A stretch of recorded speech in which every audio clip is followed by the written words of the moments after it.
How to change address on Zara.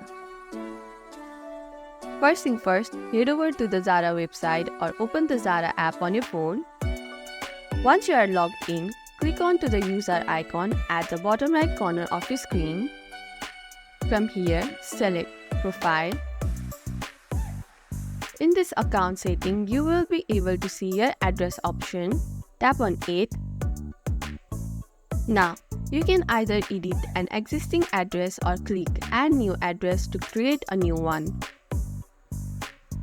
Make sure to double check your name, street, postal code and phone number, especially if you are placing a new order. Once you have updated the information, hit Save.